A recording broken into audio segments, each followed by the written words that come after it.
HBO's original series, Succession, is a series that ran from 2018 to 2023. Like I mentioned in the intro, I didn't start watching the series until 2023, literally while the final season was airing.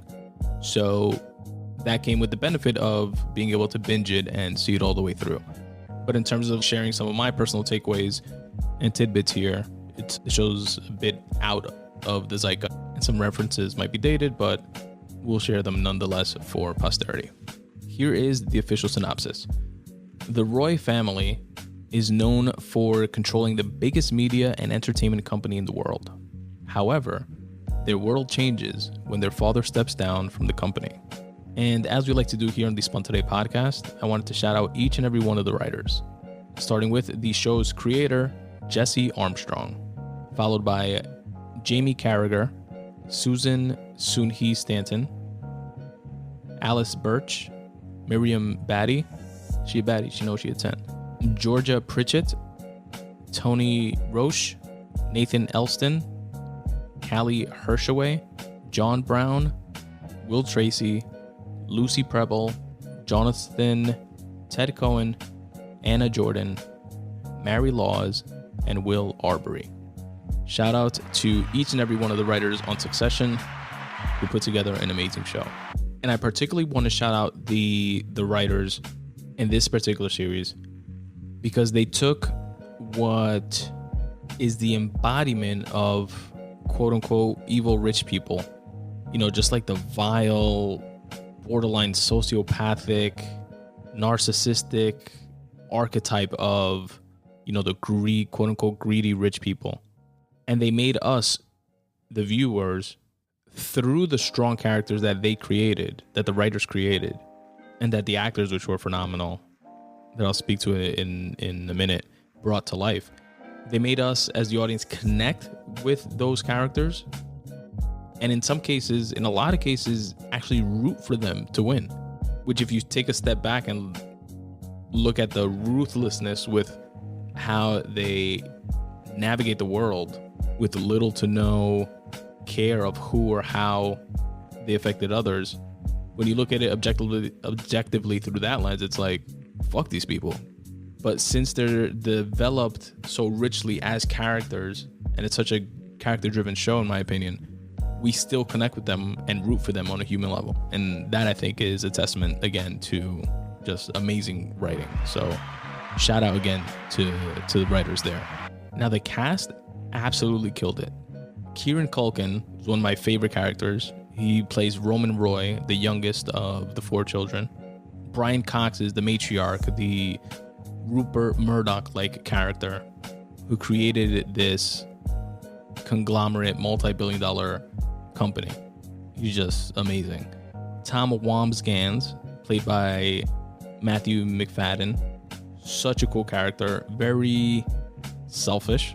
It turns out, as all of them have traits of selfishness, but he was in it for himself from the jump, and he plays possum throughout, so much so that he's married to Shiv Roy, the daughter, played by Sarah Snook, also does a great job. But she's like a, you know, princess, always gets what she wants, kind of has a quote unquote trophy husband, cheats on him, and he just takes it all. And his character is such that you hate him at first because he's such a pushover, and you're like, yo, stand up for yourself, you fucking pussy. Then you wind up rooting for him. Then you wind up finding out that either he's been running a game the entire time, or he just got caught up in it and began running a game somewhere along the line and became fed up. Great characters. Both in real life British, I believe. It's a good job with the American accents there. Same as Logan Roy's character, Brian Cox. And by British, that's just my dumb American interpretation of their accent. You know, it could be Australian, New Zealand, or who knows. Conroy, the eldest half-brother, played by Alan Ruck. Shout out to Ferris Bueller's Day Off. Really cool character. Shout out to the con heads out there. Jeremy Strong, not the eldest, but the eldest of the full siblings of the 3, you know, Kieran Culkin's character, Sarah Snook's character, and himself, Kendall Roy. He was the heir to the throne, if you will. And in the very first episode, which sets the stage for the entire series, the first half of the episode is him going through the process of getting ready to take over the company because the father had announced his retirement. He was going to step down. Kendall Roy is going to take over. And in that very first episode, the father winds up literally fucking him over and saying, "Nah, I changed my mind." He's like, "Wait, what? You changed your mind? I'm supposed to take over next week." He was like, "Nah, let's give it a couple more years. I decided to stay on." He was like, "But we announced it to the world, and it's a publicly traded company, and the stock, and this and that, and blah blah blah." He was like, "Ah, that's all bullshit. Don't worry about it." And you have this tension within the family always throughout the entire series of the son trying to take over from the father trying to maintain control, the father getting sick, the other siblings trying to vie for control, sometimes being on the same page with each other, most of the time not, and just like this complete dysfunction. And it was such an interesting family dynamic that really keeps you hooked. I also thought it was particularly interesting the way that the show is shot, and I got this from some of the, not behind the scenes, but the extras of the show where they, interview different characters, and they also have a podcast, etc. So I don't remember if it's from one of the extras or from the actual podcast, but one of the directors, I think the main one, Mark Millard, maybe it was Jesse Armstrong, the creator of the show, but they were breaking down how they shot in a way where they zoom in to the actual characters for emotional exclamation points. That's what they called it.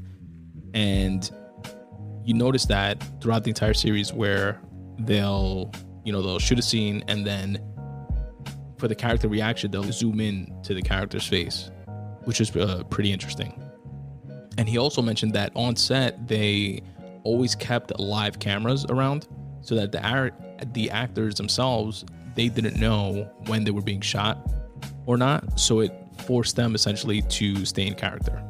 And he likened it to filming theater, similar to when you go see a play, how all the characters, as long as they're on stage, they're in character, that whether they're the main focus of a scene or not, or a background character, they're always doing something. They're always on, if you will. Then I'm going to jump to, in season 2, episode 10, I jotted it down here. There's a dope line that Logan Roy said. Again, the matriarch of the family, played by Brian Cox. And he was speaking to money and wealth and how most things don't exist. Or companies, rather. And he said that the Ford Motor Company hardly exists. He said that it's just a time-saving expression for a collection of financial interests. Again, all the Ford Motor Company was to this psychopath, just a time-saving expression for a collection of financial interests. I thought that was such an interesting way, such a financially motivated lens to view the world through. And I just love the way that was phrased. All the Ford Motor Company is just a time-saving expression for a collection of financial interests. Jesus. There's a lot of double crossing in the show. The siblings with each other, the father to the kids to the father. There's a point in the season 2 finale where you think Kendall is going to rise to the occasion and, be the heir to the throne that the father, wants him to be, that's grooming him to be. But he winds up double crossing his father again, as he did multiple times throughout the series. And I thought it was interesting that he had a lot of ups and downs. He had addiction issues. In the show, they reference all the time that he had a stint in rehab. And just from a mind state perspective, he was always either completely out of it and crying and in the dumps, or completely manic and on the fucking ball. He reminded me a lot of Kanye, or the public version of Kanye that we've been seeing in recent news and media cycles, and with all the drama around the Kardashians and all that shit, and his manic episodes. That's what he was reminiscent of to me. I loved the relationship between two main characters, both outsiders of the family in their own right, which was Tom Wambsgans, which I mentioned earlier, which was the husband of the daughter, Shiv Roy. His relationship with Greg Hirsch, played by Nicholas Braun, which is a second cousin, extended cousin to the family that they barely know, but that works his way into the fold. And Tom brings him under his wing, kind of because he sees himself in Greg in some ways, being an outsider of the family, but also because he wants to have someone to have power over. And he finally found someone lower than him on the totem pole, if you will, within this family structure. And they just have a back and forth, funny, quippy, really interesting dynamic throughout the entire series. And I'll wrap it up with a line of dialogue from Alan Ruck's character, Connor Roy, when, spoiler alert, this happened in season 4, episode 7, but Connor, who decides to run for president out of all things of the United States, and Kieran Culkin's character, Roman Roy, hilariously tells him, don't you think you should try for something smaller first? Maybe like running a CVS or something. Connor gets himself in a position where essentially his actual, the two rivals for president, the Democrat and the Republican running, they're neck and neck, like razor sharp, 49% to 49% margins. And Connor is polling at like 1% or something like that. It's something sick that pretty much put him in a position to make a deal with one of the other guys where he would drop out of the race and his supporters would vote for that person, and that person would essentially become the president. And he's trying to see what he can get, what position he could get from the person that would ultimately win. And one of them offers him to be the diplomat of Oman, which is a country that I had never heard of. And he tells him that it's an interesting thought. He'll definitely mull it over, and that Oman is the poor man's Saudi Arabia and the rich man's Yemen. And again, I just thought, what an interesting way to view the world and view things. But yeah, Succession, dope show. I definitely recommend you guys check it out if you're into that type of thing. It's supposed to be loosely based on Rupert Murdoch and, Fox News, that type of billion-dollar conglomerate company, and the tension and dynamics within his children. For example, Rupert Murdoch, I think I've spoken about here in the past. One of them is like liberal leaning, which is kind of like Shiv Roy's character in Succession.